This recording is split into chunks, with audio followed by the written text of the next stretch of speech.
My name is Aditi. My question was around content creation. The content that you create has a vast reach, and as creative minds behind this content, I want to understand some of the struggles or challenges that you go through when you're considering the long-term impacts that some of the content that you create might have on society. See, that's actually the question here. That to create content which can reach out to more people, to create content which can be more acceptable, enjoyable, and that's the quest that each one of us goes through when we're putting together a project or a film. What are the challenges? The challenges primarily, which I believe exist, are that we need to understand an ever-evolving audience, and particularly in the last 15 years, the audience is they are on the move. They all the time are on the move, because every minute that we speak today, that we stand today, every minute there is more education that they're getting, there's more exposure that they're getting. So the challenge in creating content of this kind is always about being, catching up with the audiences, because eventually you're making it not for 20 people to watch it and clap. It's obviously made for 20 million people to watch. So from that perspective, that is the main challenge today in front of us, to be able to make universally acceptable films, universal films in terms of let's say even enjoyability factor. So as long as we kind of are at speed with the rest of the world and with the audiences who are going to watch it, particularly the target audience. Not every film is made for a complete family audience.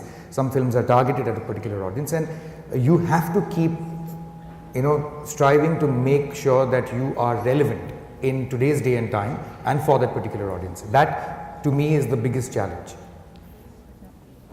Please go ahead. Thank you for a very interesting discussion. Actually, my question is about the new trend that you have set. It's I think Delhi Belly or a game, both are trend-setting movies. There is a paradigm shift. Indian movie was always either it was a remake of some Hollywood movie inspired by, under the title of inspired by. Music was a lot of times copied, but I think you have set the trend of creativity, originality.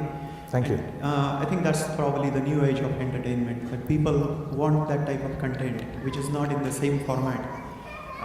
Do you see that happening over and over hereafter, or do you see Indian movie again reverting back to old format?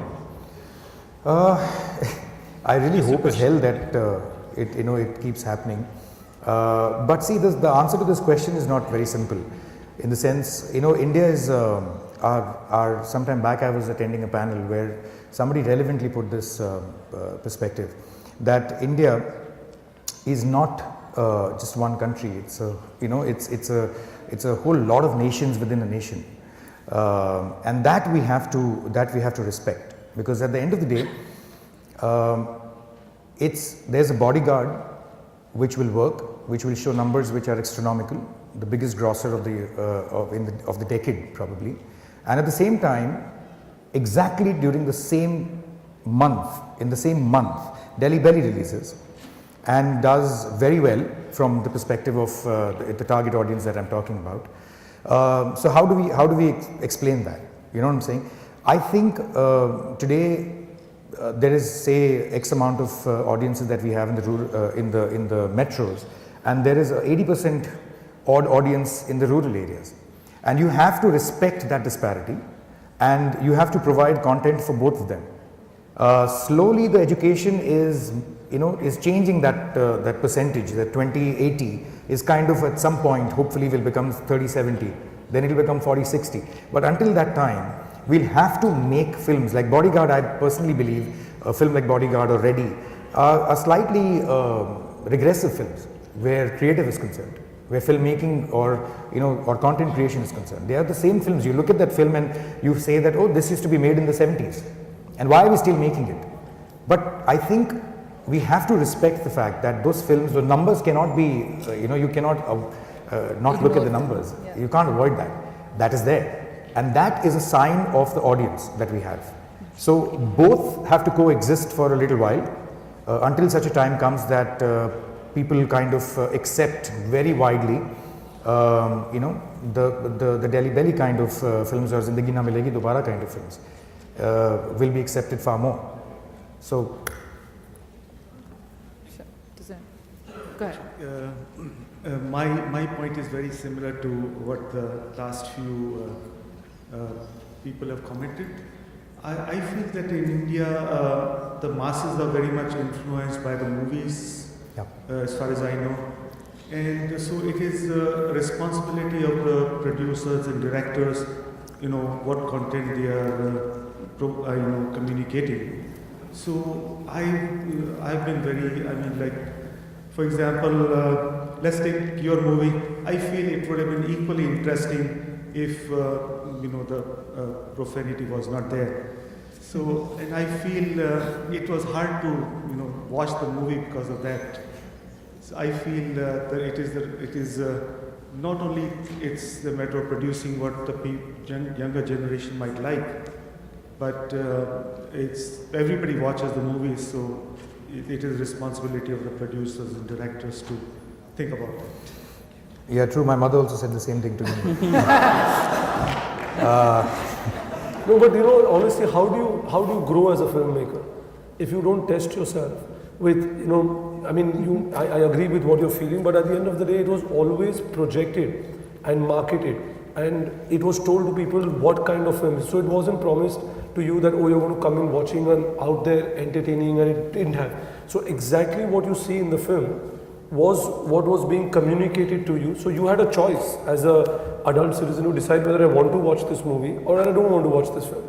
So I think, but as a filmmaker and a director or producer or an actor, how do you constantly scratch below the surface? You have to keep doing that, or you'll just get stagnant and you'll be on one, and I won't be able to excite you anymore. If you have an actor playing the similar part and every movie comes out, and it's happened. I think Mr. M. Night Shyamalan had the same issue. I mean, you kept making the same kind of movies, and the first one, which was Sixth Sense, broke out and became huge, and then he stuck to the genre and he went on. And the audience just said, okay, we've seen this one. So you as a filmmaker also have to grow. And you can't, if you stay within, or get caught up that, oh, my mother might not like this film, but my nephew might enjoy it, so I should do it. You have to just think what inspires you at that time, and are you convinced about the story you're telling? Because if you are convinced, you will be able to convince 1 billion people to come out there. And even if that happens to be 20% of the audience which went and watched that movie. But I think it's important as a filmmaker to grow. Thank you. Go ahead. Hi, I'm Akshay. My question is for Mr. Sidhwani. You recently produced this movie, Dawn 2, and when it starts, Reliance Entertainment's name comes up and Excel Entertainment, and we all know you are the producer, so can you please explain the economics behind that, like who produced the movie, and did you sell the rights to Reliance Entertainment, and then who sells it onto the multiplexes? How does it go? Okay. Reliance is basically the studio which is an acquisition partner. So they acquire the film, they don't produce it, so they don't have a credit as a producer.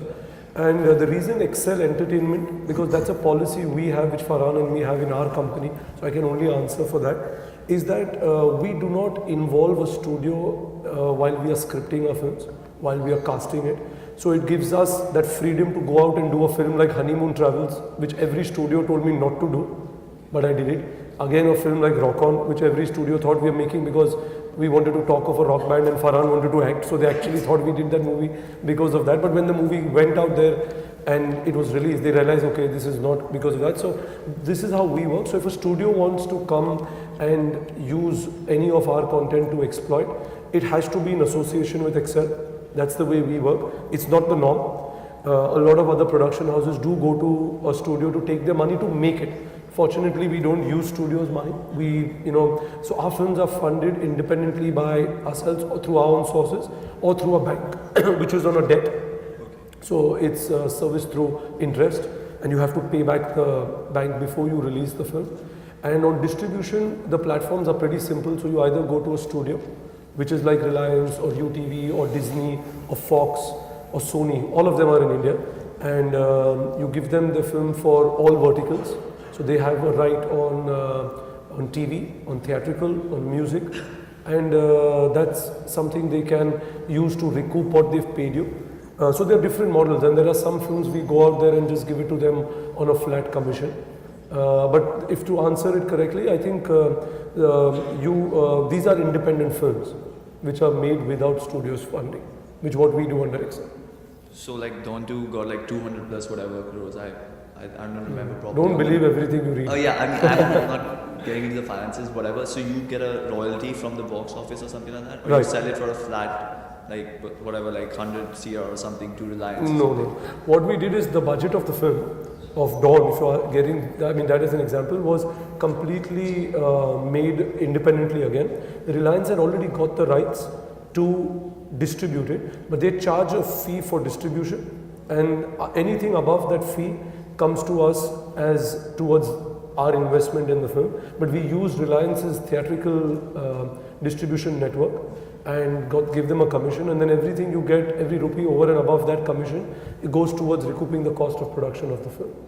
So that's how it does. Thank you. And sorry, I just want to answer one earlier thing which somebody asked about social awareness films.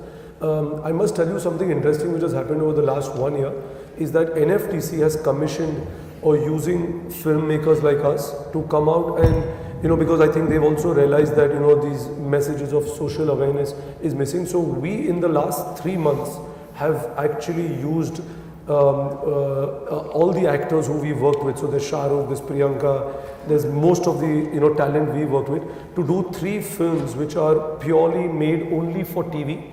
And they are 5-minute films which are for social awareness. So we've done one film which is purely with no money charged by the talent or us, and completely for the government.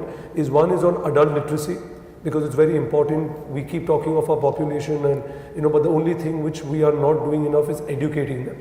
So even adult literacy and about how important it is to be literate is one. The second we did is alternate energy, which we're shooting right now, and the third, which Zoya directed herself, using 5 male actors, is to talk about the awareness for women to go and get themselves tested for breast cancer. So these are the 3 social awareness programs which we have just shot over the last 4 months actually.